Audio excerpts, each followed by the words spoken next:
자, 계속해서 이제 원간섭기를 극복하려고 했었던 반원 개혁 정치, 이거 중요합니다. 이거 시험 문제 자주 나오는 이야기가 바로 이 이야기인데, 분필을 좀 더 가져올 거겠다. 자, 여기에 대한 반원 개혁 정치, 반원 개혁 정치에 대한 이야기. 말 그대로 원나라를 극복하려고 하는 거지. 이해됩니까? 이게 이제 가능하려면은 원나라의 힘이 약해져야 되겠죠. 이해됩니까? 자, 배경에는 원명 교체기라고 하는 시대적 또 변화가 나타납니다. 그러니까 원나라가 몰락하고 명나라가 뜨고 있었던, 그러니까 90년간 이 원간섭기 90년 가까이 되거든요. 그러니까 원나라도 한 90년 가니까 타락해요. 알겠습니까? 타락하고 거기에 지배를 받던 이 한족들이 다시 이제 일어서게 됐던 거였지. 한족들이 가장 많은 차별을 받았거든, 사실. 그래서 한족들이 세운 이 명나라가 강남을 중심으로 성장하고, 알겠습니까? 강남에서 일어선 나라입니다. 강남 지방. 자, 그래서 명나라가 막 성장하니까 이걸 이용해가지고 이제 원간섭기 원어에서 벗어나려고 했던 사람 바로 누굽니까? 바로 공민왕이죠. 자, 공민왕이 등장하고 공민왕의 개혁이 시작된 거는 바로 이 배경에 원명 교체기라고 하는 원나라가 쇠퇴하고 명나라가 성장하는 이 시기에 이제 등장했던 겁니다. 공민왕이 했던 개혁을 갖다 우리 특히 1차 개혁과 그다음에 2차 개혁으로 나눠서 설명을 해요. 알겠습니까? 공민왕 같은 경우는 딱 왕의 이름에서도 느껴지듯이 충자를 붙이지 않았잖아요. 그렇지만 왕의 부인은 여전히 노국공주로 해가지고 노국대장공주로 해가지고 원나라 공주였습니다. 그렇습니까? 이게 비록 자기 부인 왕비의 고향은 몽골일지라도, 알겠습니까? 원나라일지라도 이제 그 원나라를 극복하려고 하는 왕이 바로 공민왕이었고, 놀랍게도 그 당시 노국공주가 남편을 더 믿어줘요. 알겠습니까? 그러니까 이게 아버지의 나라를 갖다 배신하고 남편의 나라를 따라가려고 하는 이런 아름다운 공주가 있었기에 공민왕은 개혁할 수 있었는데, 나중에 스푼 이야기는 나중에 하도록 하고요. 일단은 이 친원파를 먼저 제거해야 돼요. 친원파. 이 당시 친원파가 누구였냐면 기철. 아까 했던 기황후 세력이 있었어요. 이거 공유로 갔던 성공한 케이스가 바로 기시 가문이었거든요. 기철을 비롯한 친원파, 기철, 10반에 기철이, 9반에 기철이 있죠. 김기철. 근데 그건 김씨고, 이건 기씨가 성이 기씨고 이름이 철이에요. 기철. 알겠습니까? 기철 등 친원파 친원파를 갖다가 제거하고자 했지만 엄청난 반발에 도달합니다. 알겠습니까? 아까 얘기했던 정동행성, 특히 이문소가 더 중요합니다. 이문소. 알겠습니다. 이 정동행성은 사실 고려 왕이 이제 주도하는 어떤 기구였던 거야, 사실. 근데 그 중에서 이문소가 이 원나라가 간섭하는 기구였거든요. 이걸 갖다가 폐지하죠. 이런 식으로. 알겠습니까? 그 다음에 중요한 거는 방금 봤었던 요거예요. 자, 이거 다시 할까? 이게 표로 정리해 준 게 이렇게 할까? 자, 정리하자면 여기 쌍성 총관부가 이때 회복하죠. 돌려받은 겁니다. 알겠습니까? 원나라가 직접 지배하던 곳에서 이제 고려가 이제 직접 지배하는 걸로. 이거 되게 중요한 게 뭐냐면, 쌍성 총관부, 고려가 그 당시에 군대가 뭐가 있겠습니까? 원나라의 지배를 받는데 군대도 함부로 못 만들었어요. 이해됩니까? 그런데 이 쌍성 총관부를 회복하는 과정에서 가장 중요한 역할을 했던 게 바로 누구였냐면, 바로 전주 이씨 가문이었어요. 전주 이씨 가문. 알겠습니까? 전주 이씨가 갑자기 거기서 왜 튀어나오나. 하여튼 원래 전주에 살던 애가 저기 여기까지 쫓겨오게 된 이유까지 설명하면 너무 길어지니까, 그 전주 이씨 가문을 이끌었던 사람이 누구였냐면 바로 이자춘이었거든. 그 이자춘이 이 당시에 상성 총관부를 회복할 때 국민당에 큰 기여를 했던 사람이었고 그 이자춘의 아들이 바로 너네가 알고 있는 이성계예요. 이성계. 알겠습니까? 자, 어쨌든 상성 총관부를 회복하게 되고, 알겠습니까? 근데 결국 이게 실패해요. 국민당의 기억이라 하는 게. 그러니까 이런 친원파를 제거하는 게 가장 중요한 목적이었는데 결국 실패했다는 거. 아니, 상성 총관부 회복하는 건 성공합니다. 요거는 성공했지만 친원파 제거는 실패했다는 겁니다. 아, 그 왜 그러냐면 그 당시에 국제 정세가 굉장히 불안정했었어요. 그러니까 몽고가 쇠퇴하는 가운데서 또 다른 세력도 홍건적이라든가 남쪽에서는 왜구가 설치거든. 그러니까 이걸 막아낼 수 있었던 고려의 국력이 아직 튼튼하지 못했기 때문에 또다시 원나라의 힘을 빌려야만 했고 그 과정에서 친원파는 완전히 제거되지 못하죠. 물론 이 과정에서 누가 활약하냐면 최형이라든가, 알겠습니까? 최형이라든가 이성계 등이었죠. 이해됩니까? 그러니까 최형과 이성계는 이렇게 고려 공민왕 시기에 홍건적과 왜구를 물리치는 과정에서 크게 성장했던 신흥 무장 세력이라고 보면 되겠죠. 신흥 무인 세력. 책에 이렇게 소개합니다. 신흥 무인 세력들도 이때 이제 홍건적과 왜구를 물리치는 과정에서 성장했지만 결국에는 1차 기역은 실패로 돌아갔다는 거. 친원파 제거에는 성공하지 못합니다. 완벽히 제거하는 데는. 자, 이렇게 이제 공민왕이 시리에 빠져 있을 때 등장했던 개혁의 파트너 바로 누굽니까? 바로 신돈이 등장하죠. 그때 2차 기역은 공민왕 혼자 했던 게 아니고 신돈이라고 하는 승려를 등용하여 시행했던 개혁입니다. 알겠습니까? 그러니까 신돈은 스님이에요. 스님인데 왜 개혁이 등장하는가? 너네 이 당시에 건문세족이 또 마찬가지고 그 고려전기 때 문벌귀족도 마찬가지고 이 사람들은 그냥 가족 전체가 다 권력가들과 엮여 있다고 보면 됩니다. 근데 이 사람들 중에 한 사람을 개혁 세력으로 등용시키면 이게 되겠습니까? 내 아빠가 어차피 개혁의 대상이 될 수 있고 우리 삼촌이 개혁의 대상인데 어떻게 가능하겠냐고. 그래서 아예 전혀 이런 권력 관계에서 멀어져 있는 스님이 등장하는 거죠. 신도는. 알겠습니까? 이렇게 좀 유능했나 봐요. 공민왕의 독대에서도 굉장히 좀 잘 보였나 봅니다. 개혁에 대한 뚜렷한 어떤 철학을 보여줬기 때문에 신돈이 이제 개혁에 나서게 되었고, 자, 이것도 적어줄까?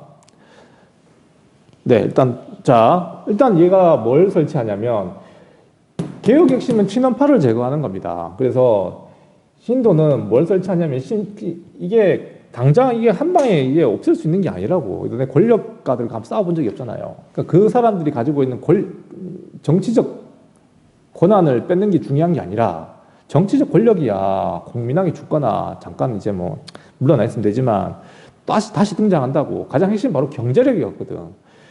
권문세족이 가지고 있는 경제력을 갖다가 혁파해야 된다고. 그래서 이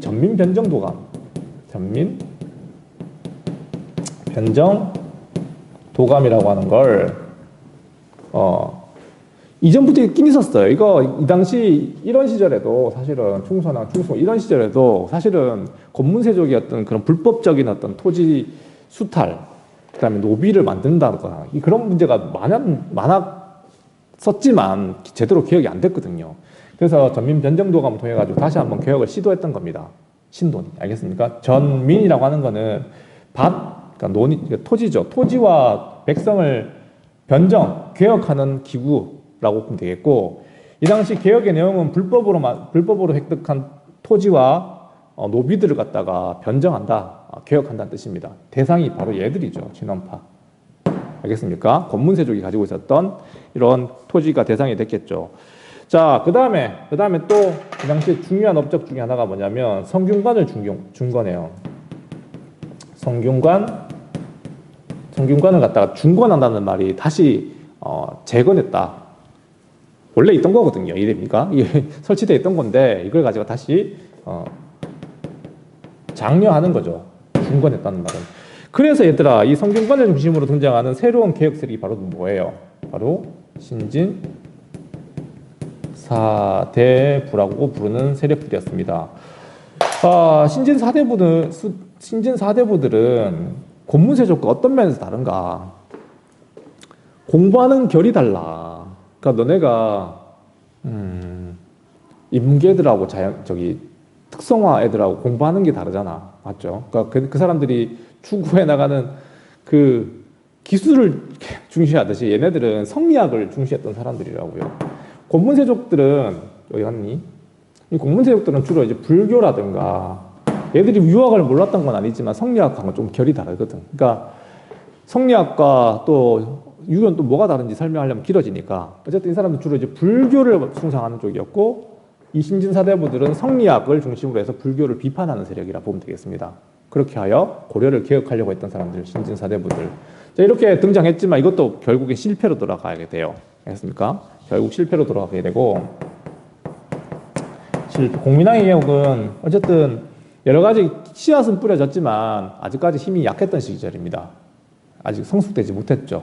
그래서 실패했지만 이 신진사대부들 그리고 요 홍건적과 왜군을 물리치는 가운데 등장했던 신흥무인 세력들, 신흥무인 세력 가운데 특히 이성계 맞죠? 그 사람들이 나중에는 다시 등장하게 되고 최영도 있었지만 신흥무인 세력 중에는 이성계가 나중에는 위화도 회군을 통해 가지고 이 신진사대부들과 다시 한 번 더 개혁을 하게 되지. 그게 이제 조선을 국하게 된 계기죠. 알겠습니까? 자, 이렇게 이제 정리하면 되겠습니다.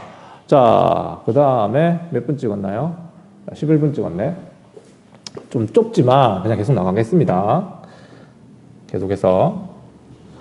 자, 우리 이제 신진사대부들을 얘기해야 되는데, 신진사대부 여기다 적을게요. 여기다가 각이 나오네요. 자, 신진사대부에 대한 얘기. 자, 이 공민왕이 죽고 난 뒤에, 알겠습니까? 죽고 난 뒤에, 사실 거의 개혁은, 실패하죠. 실패하고 난 뒤에 우왕이 등장하게 돼요. 우왕. 공민왕 이후에 우왕이라고 있었습니다. 좌왕은 없었어요. 우왕만 있었습니다.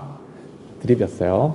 우리, 반가워 들은 친구들은 이 드립 오랜만에 들어볼 겁니다. 자, 우왕, 좌왕 아니 하지 말고, 우왕 시절에는 다시 고문세족이 다시 등장하게 됩니다. 그러니까 외교 정책도 이때만 하더라도 약간 친명에 가까웠었어요. 반원개혁 정책이니까 이해됩니까? 공민왕 시절에는 약간 친명적인 성격이 강하다가 그런데도 불구하고 이런 겪으니까 또 뭐 원나라의 힘을 이용해야만 했고 그러니까 어떤 외교적 문제가 많이 생기게 수밖에 없었죠.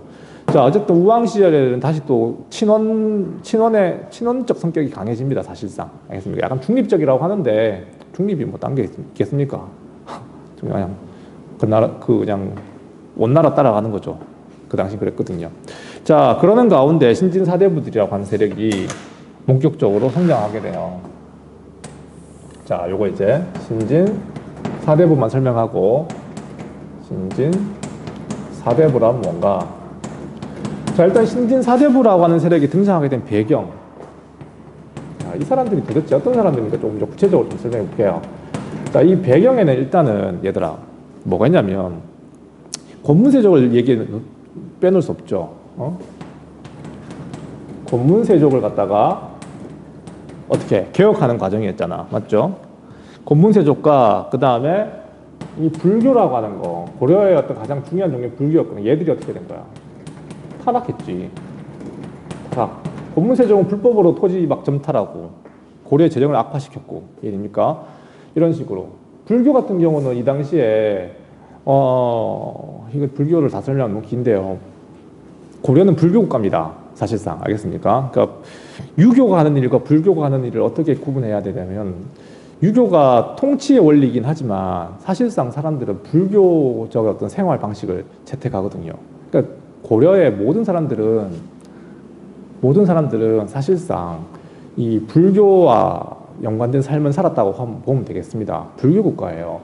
근데 이 불교가 그렇게 백성들에게 많이 퍼져 있다 보니 엄청난 부를 쌓았죠. 그러니까 이게 약간 비유가 좀 적절하지 않을 수도 있는데 솔직히 교회는 좀 반성해야 돼요. 선생님도 옛날 교회 다녔지만 교회가 봐봐 너무너무 크지 않습니까? 무슨 백화점도 아니고 그만한 건물이 왜 필요합니까? 네. 네, 알겠습니다. 그 당시 불교도 마찬가지 타락하여 어마어마한 절을 만들거든. 근데 그 저 만들었던 절이 전부 다 뭘까? 그쵸? 백성들의 고열을 짜내가지고 만든 절들이야. 화려하지. 우리가 어마어마하게 큰 절을 보면서 난 유럽에 나가면 그 성당들 봐봐. 와, 산만합니다. 거의 뭐. 쾰른 대성당. 그게 어마어마하게 크게, 웅장하다, 멋지다, 라고 생각하지 말고 저거 무슨 돈으로 만들었을까? 상상해보면은 다 그 백성들한테 짜낸 세금들이거든요. 그러니까 그런 식으로 지금의 교회가 타락했듯이 그 당시 불교도 그 정도로 타락했던 시기였더라고요. 알겠습니까? 타락했던 시기였고, 이걸 기억하고 싶었던 겁니다. 알겠습니까? 기억하고 싶었던 거였고, 그 다음에 두 번째가 뭐냐면, 성리학의 발달. 이 성리학을 갖다 간단하게 얘기하면 너무 어려운데, 이렇게 이해하면 되겠습니다. 이거 성리학에 대해서는 사실 뭐 윤리쌤이 더 잘 말씀해 주시겠지만, 내가 간단하게 이 성리학을 갖다 어떻게 너네가 이해했으면 좋겠냐면, 이거는, 이런 거야. 옛날에는 인간의 어떤 윤리를 말하는 게 유교잖아요. 그러니까 유교라고 하는 걸 일단 생각해 봐야 돼. 유교와 성리학의 차이점을 내가 설명하는 거니까. 유교라고 하는 거는 인간의 윤리, 도덕이야. 살면서 지켜야 될 윤리들. 뭐, 형제 관계를 지켜야 돼. 형제 관계에서 우리가, 형제 관계 속에서 지켜야 될 유교 윤리. 뭡니까? 그게 의입니까? 의. 그 다음에, 부모와 자식 간의 관계, 뭐 있잖아. 임금과 신하가의 관계, 이런 거. 그러니까 그게 유교잖아요, 유교. 근데 그걸 왜 지켜야 돼? 라고 하는 걸, 그런 질문을 던졌을 때는 대답하기 어렵죠. 왜 충해야 돼? 왜 효를 행해야 돼? 그런 것처럼 이게 유교 윤리에다가 과학적인 설명을 가미한 게 바로 성리학이에요. 성리학은 일종의 우주를 설명하는 원리입니다.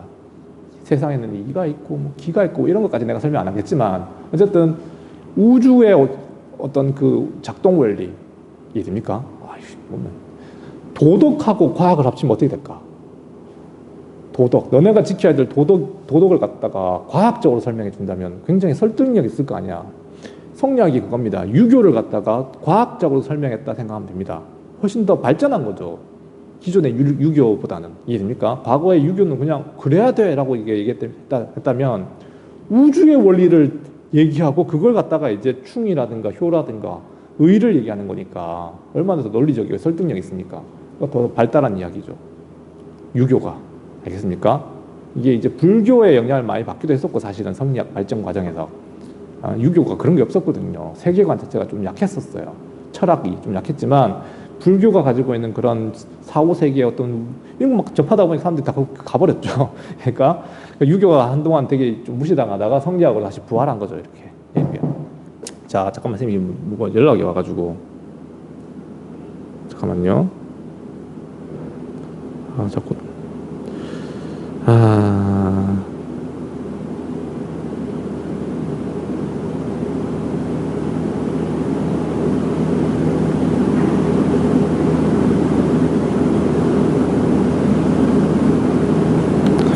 자, 됐고요. 성리학을 연구했던 사람들이 바로 신진사대부들입니다. 그러니까 좀 되게 이 말도 어렵다. 사변적이란 말. 되게 철학적인, 단순히 유교는 이제 외우면 되는 건데 외운다고 되는 건지 모르겠지만 이 철학을 가미했던 유교가 성리학이라 보면 되겠습니다. 이것도 내한테 와닿지가 않은 것 같아요. 미안해요. 쌤이 여기까지 한계인가 봅니다. 자, 성리학을 좀 더 공부할 시간이 있으면 내가 다 설명해 볼게요. 알겠습니까? 자, 이런 그 학문적 바탕에 둔 사람들이 바로 신진사대부들이라고 그러고, 중요한 거는 이 신진사대부들 중에서도 온건파가 있고 혁명파로 나눠진다는 거. 알겠습니까? 말 그대로 온건파라고 하는 거는 권문세족과 불교에 대해서 온건한 거고, 혁명파라 하면 권문세족과 불교에 대해서 단호한 개혁을 얘기했던 사람들이야. 어려운 말이 아닙니다. 우리가 개화기의 급진개화파, 그 다음에 온건개화파 이런 말이 있었잖아. 마찬가지로 우리가 개혁을 어떻게 해야 될, 그 당시 개혁의 어떤 방향을 두고 중국식으로 중국의 갑자기 생각 안 나노. 중국 개혁을 했다가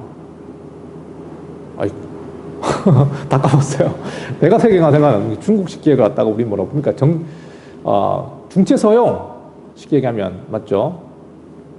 중국의 어떤 제도와 정치는 그대로 두고 서양의 기술만 받아들이자 온건개화파 맞죠? 급진개화파 맞죠? 일본식 문명개화론 얘기하는 거잖아.